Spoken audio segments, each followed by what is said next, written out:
Welcome to Happily Ever Aftermath, the podcast that explores the movies that influenced how we view love and romantic relationships.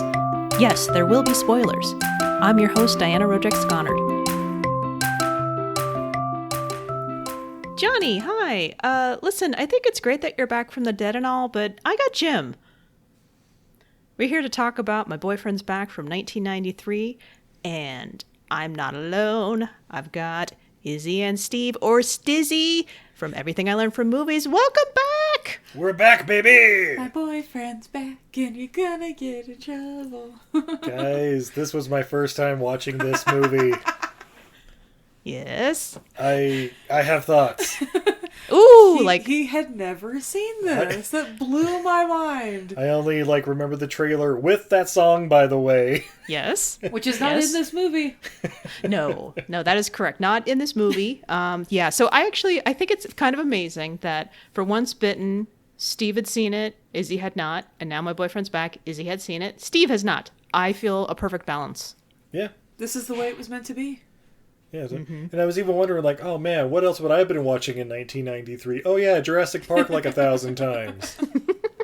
I mean, you could have taken it down to 950 and then watched this twice. No regrets. Good. You shouldn't. But I will want to know all of your thoughts. But okay. Okay, so for those of you who are unfamiliar, and it's very, very, very possible because this is spoiler alert, this has a 14% on Rotten Tomatoes. So wasn't big with the critics at the time, but okay, so a lovesick teen comes back as a zombie after bungling his scheme to impress a girl. And that's actually from the Rotten Tomatoes website because I like theirs. Andrew Lowery his name's Johnny, and he is the star of this movie. And Traci Lind plays Missy, who is the girl that he is obsessed with. Steve, can you introduce a couple of other people who are in the cast? I mean, there's really nobody else in this movie. I mean, okay, well, first off, his buddy, Eddie, I think his name is in the movie. Uh-huh. He looks like a hybrid of Miles Teller and Jonah Hill, like the stars of War Dogs melted into the best friend. So that caught me off guard. Yeah. It's let's see. It's directed by Bob Belladad, who is probably best known. I mean, he wrote Gosford Park and some stuff like that, but probably best known as the critic from Lady in the Water, the M. Night Shyamalan movie. Or any fans of Friends, he's actually Phoebe's long lost dad. Which is yes, weird. The guy in the picture frame. Probably. Oh, that's right, Matthew Fox. He's the boyfriend, the jock boyfriend, the actual boyfriend. The actual boyfriend. Yeah, the one who's the boyfriend the entire time in reality. But we'll get to that. Yeah. And who's his best friend, Steve? The other jock who, okay, was Philip Seymour Hoffman going full radio or? Did he have a head injury or something? Because he's trying to be intimidating, but he's I got he was supposed to be sort of like the hanger-on, he's not actually he's the towel boy, so he's got to sort of act big, but no, it's he's hunched over, shoulders up the whole time. Yeah. He's definitely the beta. He's not an alpha male. Yeah. So he's just trying to run with it. That's what I got, was that he was an underling trying to act tough. I see. This was his Chihuahua impersonation. And there was Academy Awarder Matthew McConaughey randomly in the fucking theater during their date. He's just in the background going oh man, who's this dead guy? That's it. Oh, Steve legit stopped it, rewound it, was is that motherfucking McConaughey? And it is the greatest gift I've ever given you and myself. It's just that reaction. I have it in Twitter, direct messages. Thank you very much. Because I was already sending you I have thoughts about this movie. And then I was wait, what? That is correct. Academy Award winners Philip Seymour Hoffman and Matthew McConaughey are in this movie. Yeah, as well as future Academy Award winner Matthew Fox. I couldn't even get it out. and there's a couple of just like really cool actors that you'll recognize them, a bunch of, character actors, and, depending on what you know them from, like Paul Dooley plays like Philip Seymour Hoffman's father, who is pretty much just the angry, if his son is this high school bully, he is the town bully, basically. Oh, yeah. And then actually, tremendous props to Johnny's parents, Edward Herrmann and Mary Beth Hurt, because Edward Herrmann, like, a lot of people would know him specifically from Gilmore Girls, but for me, special place in my heart for The Lost Boys and his role in that. Oh, yeah. Oh, I always know him as Mr. Rich from Richie Rich. Good one, too. He fills that role very nicely. And, of course, Day of the Dolphin, one of our first episodes. Oh, yeah. Woo. R.I.P. Love it. Nice. The whole time I'm just paying attention to Andrew Lowery, and I'm just like, what is he? I don't get. Oh, I got it. He is a low. If your film has a lower budget, but you wanted Tim Robbins, hire this guy. Oh, okay, so you know who he actually really reminded me of? And I was thinking, like, him and his buddy, this was like an origin story. Huh. He was like Dylan Walsh, and his buddy was Grant, Grant Heslov from Congo. And basically, they were like the a fairer-skinned Grant Heslov, but this is the Congo origin story of them going off to UC Berkeley later to teach gorillas to talk. So if you go back in time, get them for the prequel. Yeah. Wait. I mean, if they're making a Willy Wonka prequel, I think you can make your Congo prequel. We don't need a Willy Wonka prequel, people. I didn't say we needed it. I'm saying they're making it. I'm not mad at you. I'm mad at the universe. But it has Timothée Chalamet dressing up like Gonzo from A Christmas Carol. Nobody cares. Best meme this week. Yeah. And just, Steve, you said you had thoughts. I want to know all of them. Okay, so... When did they fall in love? They never did. Never did. I'm going to get to that right now. These guys were never in love. Ever. Even a little bit. Okay.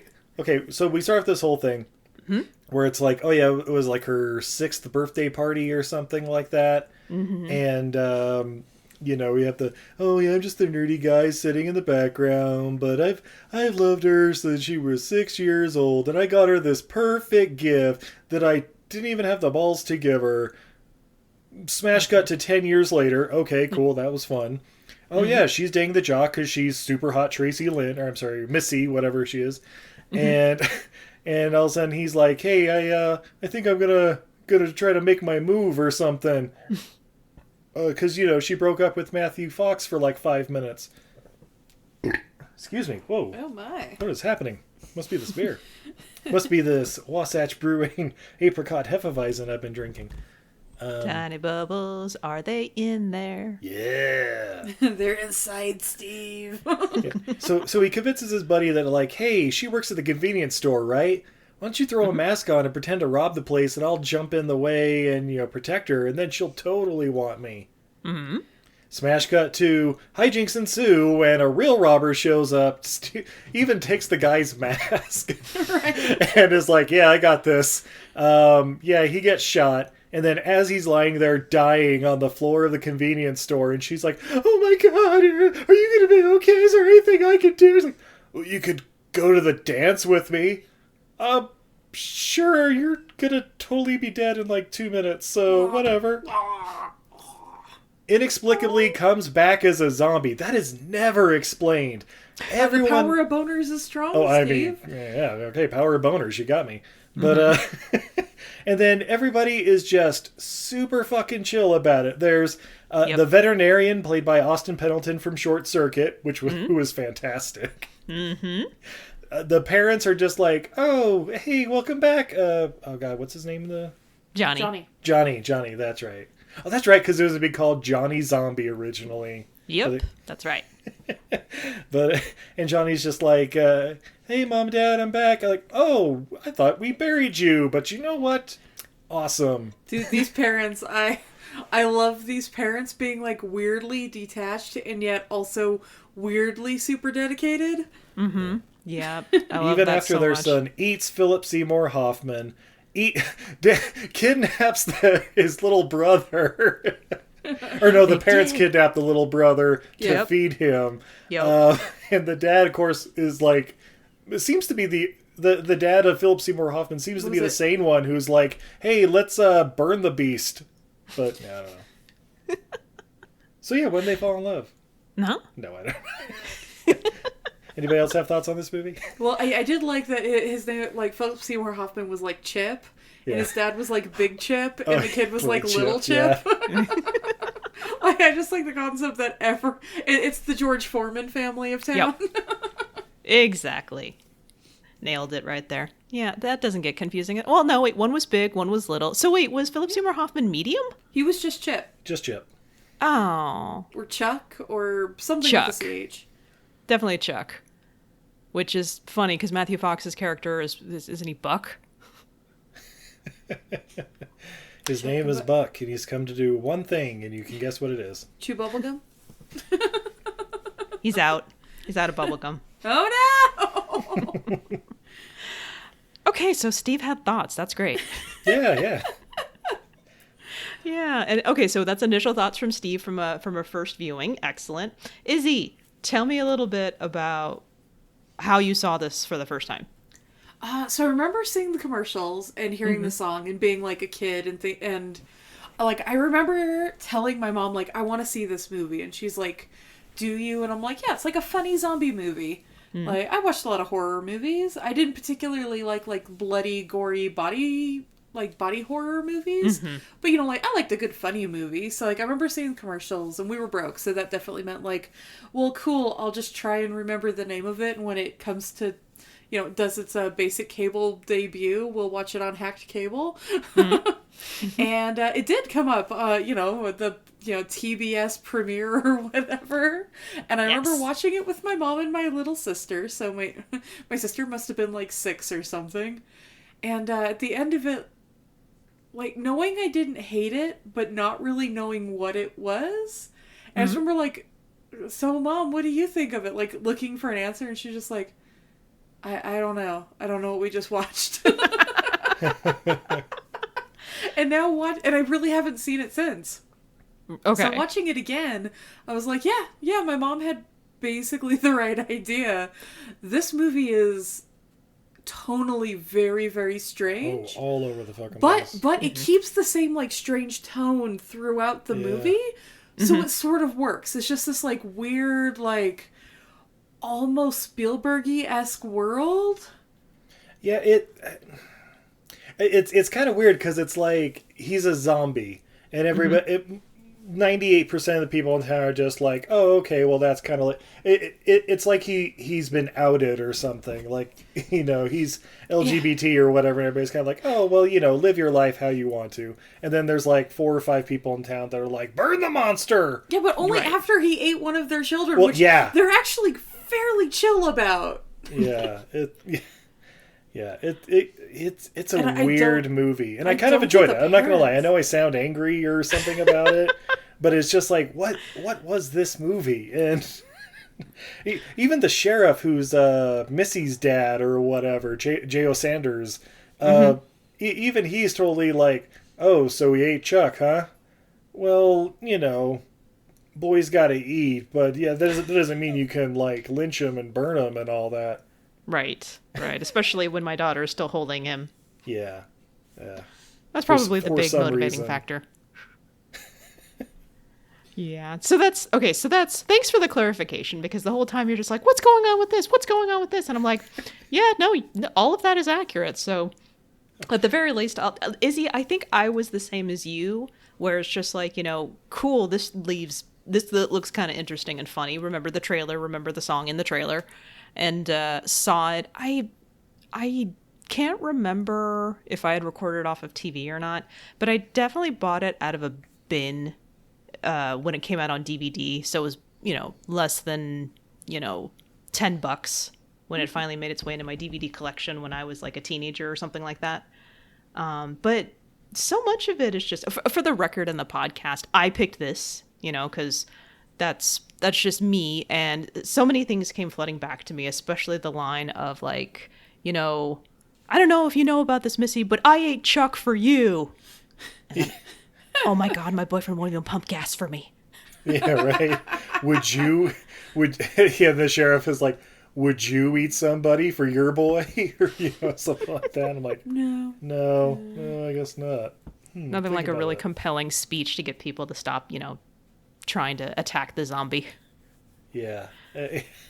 Yeah. Just a weird movie, guys. Check it. Oh, we saw it on Amazon for like $4. It's worth a rental. That warms my heart to hear. Yeah.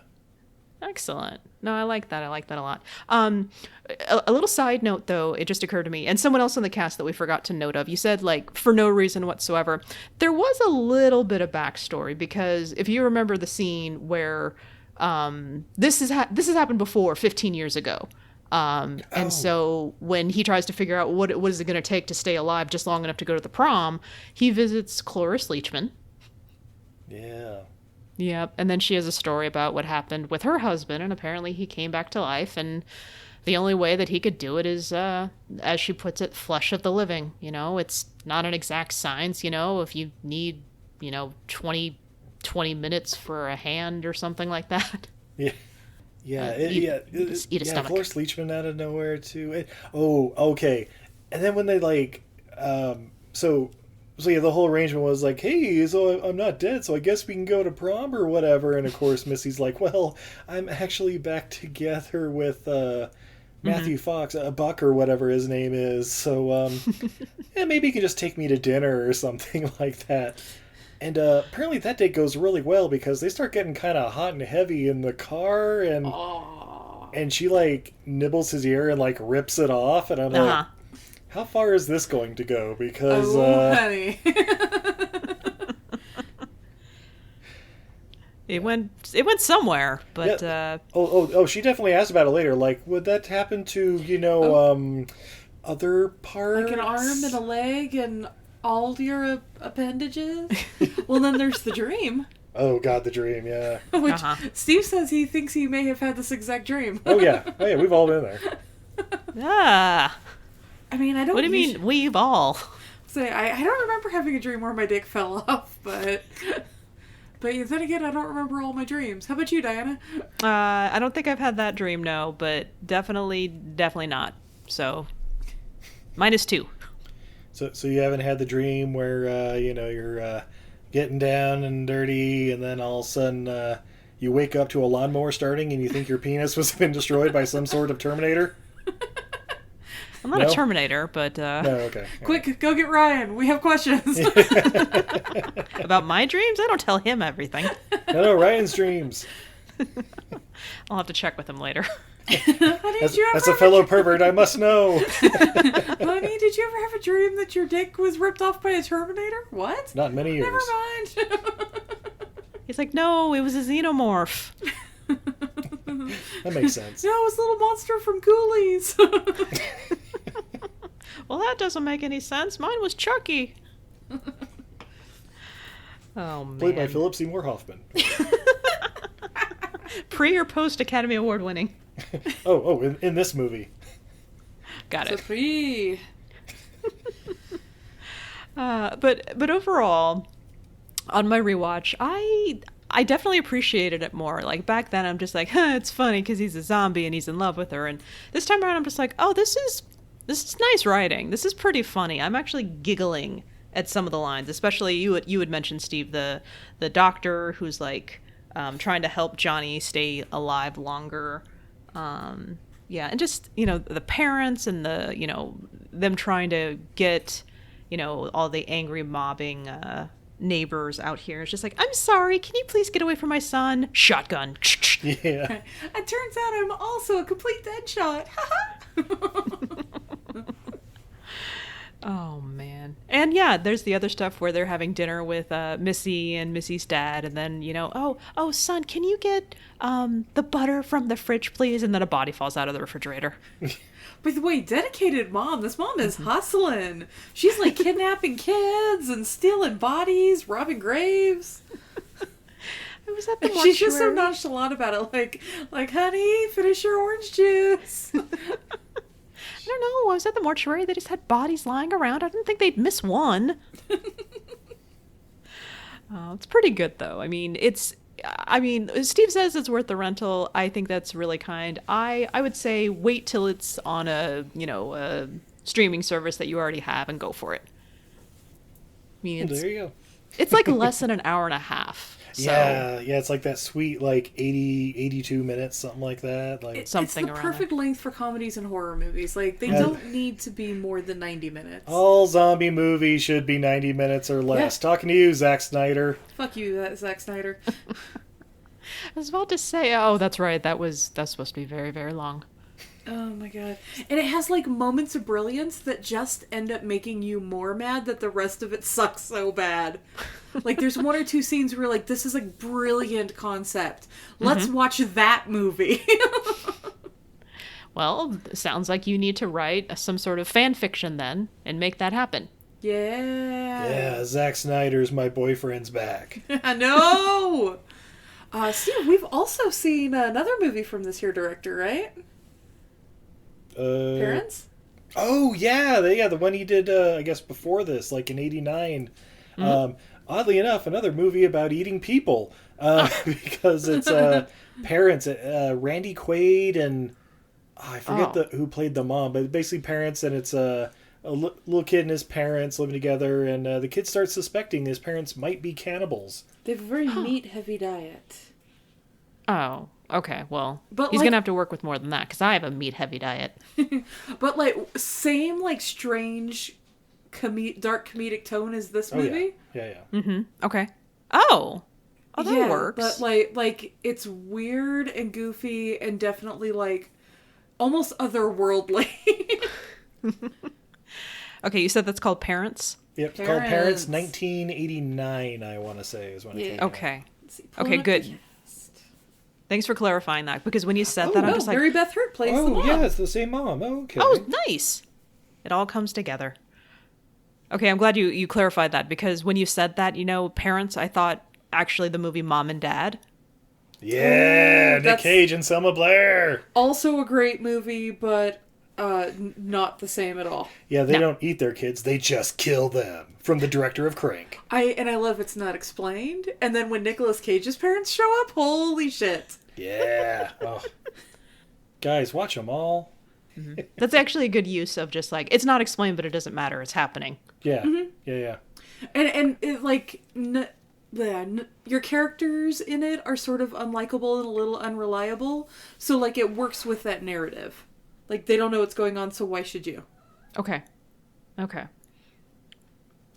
So pick that up. Mom and Dad, director of Crank. Yeah. Okay. All right. So granted, it's a zombie movie. It's a little bit, off center, but the core of the story is, the reason he comes back from the dead is because he wants to go to the prom with this girl whom he's been in love with since he was like 6 years old. So I have my own attachment to the movie, but coming at this from a completely different perspective, Izzy, Steve, when did they fall in love? Well, it's a big if to me. But if they fell in love, I guess it was right there at the end, right? Like with the... yeah, well, okay, so what exactly happens? Does he go back in time or something? And... Yeah, they send him back to the moment where he got shot. Spoiler alert. See, I think that they fell in love. Like, he's in lust with her the whole movie, but I don't know if he's in love because he's like, oh, you're just so kind and sweet. And it's like, we haven't seen any part of her personality except for she's kind of slutty. So we don't know if she's kind or sweet. He may have just made this up in his head because he's so enthralled with her. But when she's like goes to defend him in the graveyard when everybody's gonna go murder him. Yeah. I think that's right about where they fell in love. But it gets unwritten because when he does eventually pass away, he gets sent back to before all of that happens. So he's still just the weird kid next door. Yeah. And then he are we spoiling this thing? Oh yeah, absolutely. Go for it. Okay. Because he goes back to the moment when, he gets shot again, and she's there like, oh my god, you're dying, and he looks over like, hey, will you go to the prom with me, or whatever, like, sure, whatever. Wait, you're not shot? And the locket that was the perfect gift that he was going to give her. He's wearing it, and it stopped the bullet from going right through his chest. Mm-hmm. And she like opens it up, and it's the pictures of them being 6 years old or whatever. Mm-hmm. Guys, that is creepy as fuck. So that infers that he's been wearing that for like 11 years. Yeah. Mm-hmm. Yeah. I would be horrified if just like a guy I knew that I grew up with was wearing a locket with my goddamn picture in it and never like really spoken to me. Yeah, so, okay, absolutely correct. I agree with both of you on that, which makes it absolutely correct. And in fact, it's when I started to think about it, because, okay, so to back up, and the whole spoilery thing that you had talked about, Steve, he finally dies as a zombie because he got to have his dance. He got to go to the prom. She did, like quote unquote sacrifice herself for him, in that, they were going to come and shoot him, and she just pretty much just blocked his body and let him, pass away in a quote unquote natural sense. And when he goes up, they're just like, okay, you know what? You were supposed to be here, a day and a half ago, but sorry, it turns out that the robber was supposed to slip on coffee and you were not supposed to die at the robbery. So our bad, I guess. And so he gets sent back. And the whole thing about the locket was he finally gives it to her as a zombie, and it's, mystical or magical, because he happens to be wearing it in real life. And if he was sent back to that point in time, Izzy, what you pointed out is exactly the problem I had in the end, even though I was enjoying this movie for a while. It's like, if he's undoing all the progress that they've made in the approximately 2 days, then what is there besides the whole he's going to talk to her? The weird infatuation. Nothing else has happened. Or whatever. Yeah. There's nothing there. And Steve, I agree. It's just like, oh, you're wearing a locket with young me and young you, and that's kind of creepy. I mean, all she can assume is that he's been thapping off to a picture of her as a 6-year-old, right? Yeah. I mean, yeah, they didn't have the internet back then, so wait. I mean, at the very least, never mind. I don't even want to defend it. Go ahead, Diana. Well, it's like that thing that what was it? Bald Brian from the Corolla Show would always talk about. Like, if you watch a movie and there's a child actor, but they grew up to be hot, and it's like there's no way you can end that sentence without the Jennifer Connelly scenario. Yeah. Well, he's made that argument many times, and sometimes it's Eliza Dushku from True Lies. Oh yeah, well yeah.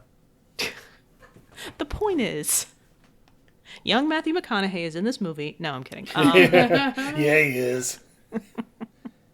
I looked it up. Like, this movie came out after Dazed and Confused, but apparently, like, he was either shooting it at the same time or, like, almost exactly the same time. So, good for him. But you're right. So, this is very similar. Have either of you have seen the movie Can't Hardly Wait? Of course.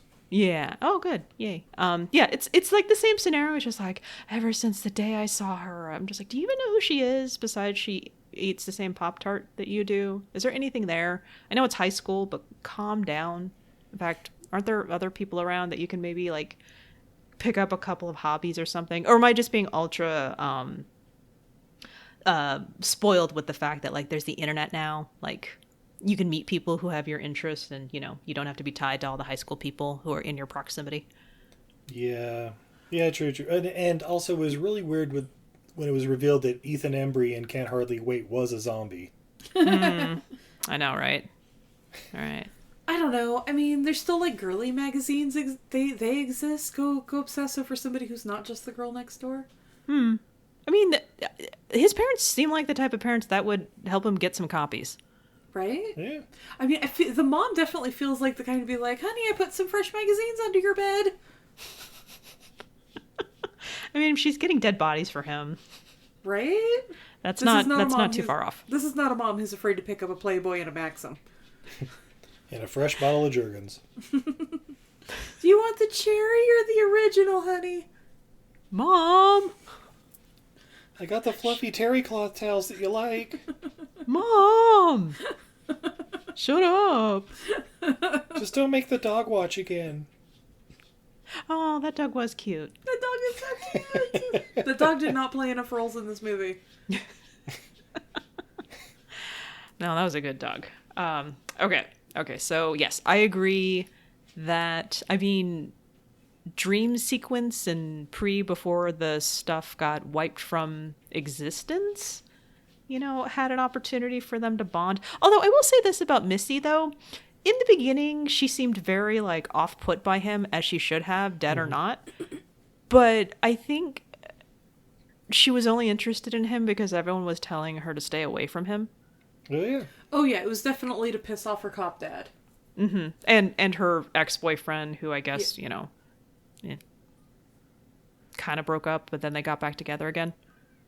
I will say the scene that also, really weirded me out was when Missy says, she's not going to go, tells her dad she's not going to the prom with the jock, and her dad's like, you're going with him, you're not going with that dead boy.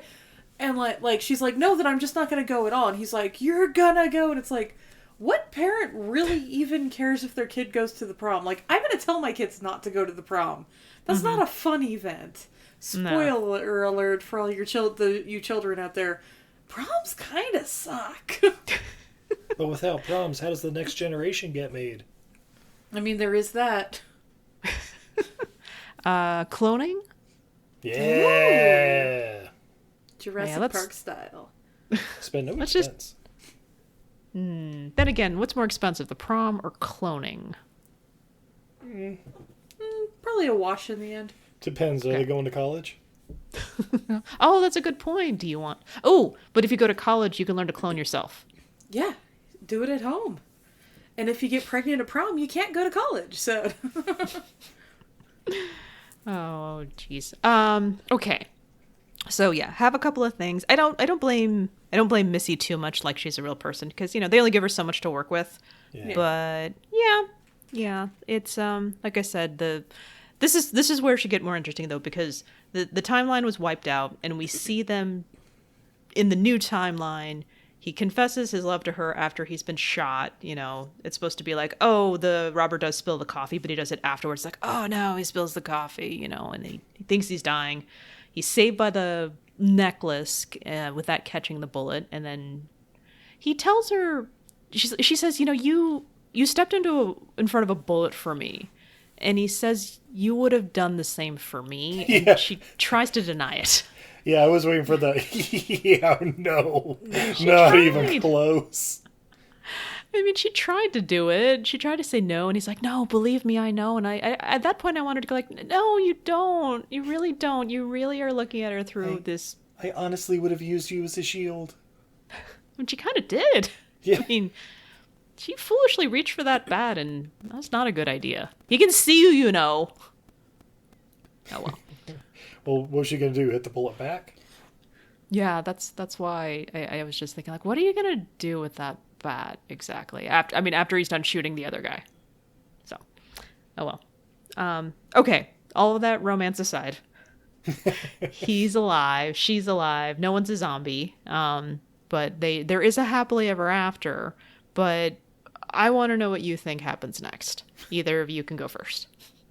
Babe, go ahead. You go first, Steve. Let's see what happens. They break up, I want to say 3 days later. Prom was that bad? Yeah, because Missy realizes, oh man, I made a horrible mistake. She doesn't go back to Matthew Fox. No. She meets up with Matthew McConaughey. Oh. All right. And that storyline continues, but then it's like, oh no, what happened to Johnny Zombie? Well, his best friend Eddie's still around. They go off to Berkeley. They teach an ape sign language. Amy want raindrop drink. Baby, it's the Congo prequel. Woo! Well, that's a pretty good future. That works out pretty much for everybody. Yeah, Eddie gets a pretty good tan too. Huh. It works out for everybody but Eddie. By the way, we didn't talk about, they introduce Eddie as, this is my best friend, and he's kind of a jerk, but I like him anyway. Eddie does nothing jerk-like in this movie. Eddie is, if anything, a voice of reason. Yeah, Johnny is the jerk in this movie. Yeah, Johnny's the one that's like, oh man, I should probably just not. And he's like, dude, just fucking do it. God damn, what am I even here for? And also, again, voice of reason. He's like, okay, so here's the deal. You pretend to rob the place, and I'm gonna save her, and then then I can take her to prom. He's like, have you considered getting therapy? Yeah, Right? very, very wise words. voice of reason equals asshole, apparently. It's Johnny's story, though, so unreliable narrator? Sure, we'll go with that. Yeah. Oh, okay. Izzy, do you have anything to add to that, or your own little offshoot of what happens next? Yeah. So I think she agrees sort of tentatively in the moment, heat of the moment, to go to prom, but then like immediately forgets about it after filing the police reports, having to close up the shop. That they're there till like 2-3 a.m. because cops have to be called, arrests have to be made, whatnot. He's all getting ready for the prom and whatnot. She decides to break up with her, with the jock, and is like, you know what? I'm gonna go to prom stag with a couple of my girlfriends. Shows up at prom. Johnny shows up at her door. Well, where's Missy? Oh, she went to prom with her girls. I'll meet her there. Johnny shows up like, yeah, where's my girlfriend? And Missy's just like, oh, yeah, a lot's happened in the last few days. I totally forgot about that. Yeah, not really a thing here. Johnny's totally heartbroken, cries the rest of the night in the bathroom. His poor buddy has to, like, kick everybody else out of the bathroom, like, sorry, he's whining like a little bitch in here. He's just heartbroken. Can't even look at her anymore. She's just living her life. She decides, go to college, whatnot. She's off boys for a while. I mean, one tried to get himself killed for her, and her ex was sort of abusive. Like, yeah, she's just gonna go do her own thing and like get her master's degree in something. Yeah, Johnny, I'm gonna go with tagged into Steve's. Johnny decides to go to Berkeley. Ooh, or zombie Philip Seymour Hoffman comes back, exacts his revenge. But he's not dead because he hasn't been eaten yet. Oh yeah, that's right. There's the other timeline. That's right. Never mind. Oh, there we go. At the prom, the two jocks show up and beat the shit out of Johnny. Yeah. Everybody goes their own way. The end. That makes sense. How about you, Diana? Well, I love that you two gave me clarity on some of this, because in the beginning it was just like, oh, it's so nice. They're at the prom together. They dance together. And then as an adult, I realized, wait a minute. Buck's just sitting there and he's just kind of smiling. And I always thought it was just like, yeah, that makes sense. He saved my girlfriend's life, so therefore that makes it okay. It's kind of like a Back to the Future kind of thing where it's just like, oh, everything worked out okay. Looking at actually what happened and like the scheme to try to make it happen. It's like, no, this is all messed up. No, this doesn't feel good or feel right at all. So I'm kind of pulling it back on there. So getting a little bit of clarity and me actually using the expression unreliable narrator makes me think somebody saw what they were scheming beforehand before the actual robber came in and made them innocent victims rather than like, guys who are attempting something incredibly stupid and dangerous. They called the cops, and even though they helped the actual robber, there were enough witnesses to see that maybe there was some sort of like they were potentially accessories. And so he doesn't get to go to prom because he's brought in for questioning. And all of it is for naught. And Missy finds out about it and she's really upset about it. So the dancing at the end is just his happy, da-da-da, I got to go to the prom with the girl who's in love with me, happy ending. And it did not go well for him mentally.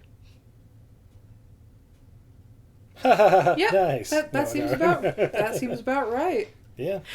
Although I will say that she was with Buck for with Buck for 6 years, and then they had a fight and broke up because he couldn't call her because she was stood up, and he couldn't get there in time. And she's like, "I'm so sorry," and they get back together really, really quickly. I think she's just gonna break up with him because of the traumatic experience that she had. And then basically it's gonna go into your timeline, Izzy, where she's just like, yep, she goes to college, she hangs out with her friends, she discovers herself, she tries to figure out who she is as an independent person. And then she becomes a hairdresser. I mean, she was getting her hair done that day, so she was probably bonding pretty well with those people. Oh, that's another thing. Okay. Yes? I was reading IMDb facts. Guess who was in that scene but got cut out of the final movie? I read that too. So 3 Academy Award winners? Renee Zellweger. Yes, indeed. Which makes sense because her and McConaughey were in that Texas Chainsaw Massacre together. Yeah, they were. So they kind of like came up in acting together. Yeah, that's a deleted scene somewhere, and I want to see it. Yeah, release the Snyder. Wait a minute, the Balabad cut or whatever. Oh, who would be your alternate director for this? If it's like Snyder, Whedon, Balaban, and Man, who does a good zombie movie nowadays? Shoot. Robert Rodriguez. I okay. feel like with the comedy and stuff, super generic go-to for me now, but Taika Waititi would be super good for this. So release the Taika Waititi cut. Yes, release that. Yeah. And so we'd say Peter Jackson, but it would just be like gallons of blood added. I want to say that when I was reading in the trivia that he was considered for this. Oh, well, yeah, that totally makes sense. Right. I mean, why wouldn't it? But he was already like, yeah, I got my eyes on this Frighteners. Mm-hmm. Oh, Frighteners. Diana, have you seen Frighteners? I want to say I did a long time ago. I got to watch it again. Yeah, oh, yeah, you do. Fantastic. That's a great one. Mm-hmm. Oh, Jeffrey Combs kills it. He's sorry. the bad guy. If I remember correctly, in the Dracula Castaway, one of your more recent episodes, Jeffrey Combs was brought in as a choice. Yeah. Really? I think it was Dr. Seward in one of the versions. I know that it's an amazing episode when people are bringing their cast. When every time they present one of their picks, my reaction, oh, yeah! Yeah. Yeah, this one was an especially good episode. That's on Everything I Learned from Movies on all your favorite podcatchers. Ryan had saw the cast on Twitter. He's like, is it okay to vote on this even if I haven't listened to the episode? Don't worry, I think 80% of the people vote without listening to the episode, at least before they vote. Well, I told him that well, it's really good to hear their justifications, but it's what he's like, I really like that one with Monica Bellucci. Yeah. And so I'm like, vote for it. I've given my blessing. Lady Dracula, come on guys, let's make it happen. Absolutely. Very good. Excellent.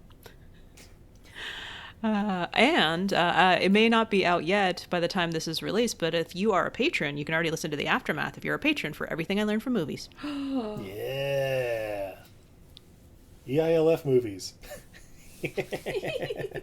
Yeah, be cool like me. Become a patron. That's right. All the cool cats are there. Oh yeah, early and early access and exclusive episodes and just general. Oh, and if you do it before the holidays, you get a wonderful little Christmas present from us. That's what I was gonna say. It's getting to be holiday season. We got to start picking out our gifts to send all the patrons. Yeah. Excitedness. Steve's gonna design his movie cover. Oh, I got an idea. Ooh! Get in on that. You'll love it. You're welcome. Another gift. I give a gift to Steve. They will give gifts to you. That's patreon.com/EILF movies. That's everything I learned from movies. Movies! She said it! Oh, man. Okay, so, you definitely talked about well, that was mine. I will take full credit for that. But before that, I want to know any closing thoughts on My Boyfriend's Back. Okay. Yeah, everybody go give it a watch. Like Steve said, it is worth the $4. It is weird, but totally worth it. And, yeah, go hunt down Parents. Parents is also, like, a weird, fun watch. Yeah, and I think that one's free on Prime, so... Yeah. Go for it. Absolutely. Especially for the spooky time of year. Yeah, it's good for the spookies. Yeah, I really liked it. It was weird. It was a lot better.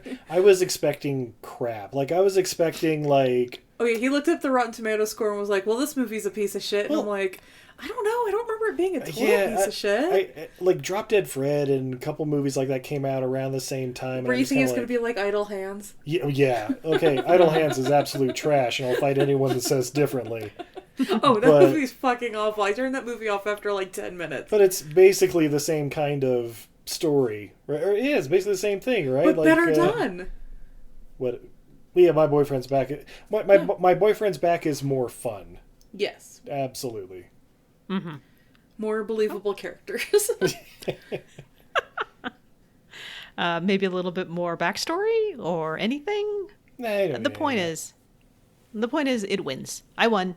That's all I care about. Yeah, good pick, Diana. Oh, thank you. Thank you so much.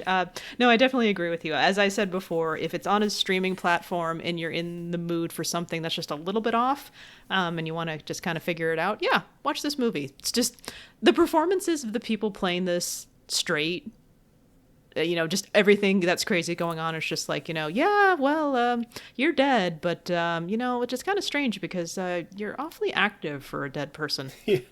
Yeah, the teacher, when he shows up and everybody's like, oh my god, he's alive. And she's like, well, you're still getting a demerit or whatever for being late. It's like, what? Being dead is not an excuse for being late, mister. Exactly. I really loved, when the mob came to the house to kill the son, because, he ate medium-sized Chuck. And the dad's just like, yeah, Mr. and Mrs. Johnny, your boy there, he kind of murdered and consumed my son, so we were hoping we could take him out and burn him at the stake. And then the dad comes, honey, there's an angry mob out here. I don't want them to think ill of us, but you might want to come prepared. That's actually a good running gag. Yes. Don't think ill of me. Oh yeah, and also when Johnny's buried, goodbye, son. Say hi to God for us. So yeah, it's like the first time I saw Anchorman. Like, I read the quotes, I'm like, yeah, that's kind of funny, and then you watch it again. Oh, that is funny. Okay. Yeah, Step Brothers for me. The first time watching Step Brothers, I was like, what the hell am I watching? Now I quote it every day. Every damn day of my life. I've still never seen it. What? Okay, we'll change that. We've had this discussion. I know. That's everything I learned from movies. That's right. Coming next week. Except we only talk about bad movies. I know. Guess I'll never see it. If it's not in the Hammer movie collection, I'll never see it. Shucks, if only it were directed by John Carpenter or something. And then again, you've only seen it 950 times. Yeah. Alrighty, so thank you so much for coming on and talking about this movie with me. Oh, thanks for having us. Yeah, thank you so much for having us. Yeah, we talked about the Patreon, but where else can people find you? Oh, we're on all your favorite podcatchers under Everything I Learned from Movies. We're also on Twitter, Facebook, Instagram, and Patreon under EILF Movies. That's Everything I Learned from Movies. We just had Podcart Fest, so we'll be releasing some special episodes about that. That's a celebration of podcasting and art. Yeah, babe, are you on social media now? I am. You can find me everywhere at Untidy Venus. That's a goddess who's bad at housekeeping. I make art. I make all kinds of stuff. You can find that over at untidyvenus.etsy.com. I'm also on all the social medias at Untidy Venus. And I have a Patreon where Diana is a patron. I believe she's a Sticker of the Month patron. So she's been getting she's go get stickers. I got a sticker. Yeah, basically I post art when I'm doing it. Spoiler alert, I haven't done a whole heck of a lot of art late. But I have fun stories on there, pictures of my pets. Just try and keep it fun and happy. And Untidy Venus on Patreon. Yes, and I got to see most recent posts, some really awesome pictures. You want to know what they are? You should check it out at patreon.com. Is it Untidy Venus? Yeah. Patreon.com / Yes. Do it. That's what they call a tease. Ooh. Diana, where can they find you on the social media? Oh, well, you can check me out at HEAMCast. That's HEAMCAST on Twitter and Instagram. I'm on Facebook at Happily Ever Aftermath. And if you have seen My Boyfriend's Back, I really want to know what your opinions are of it. So hit me up on either one of those or email me at contact@HEAMCast.com. Will do. Yeah, HEAMCast. I mean, Steve and Izzy, you're not exempt from that, but I already know all your thoughts because I just recorded them. Yes, and thank you so much for sharing them with me. Oh, absolutely. Anytime. Anytime. Always glad to throw thoughts at people. Yeah. Ooh, alrighty. So, okay, until next time, may your aftermath be happy. Do dee do do do do do do do dee do do do do do do dee do do do do do do do dee do.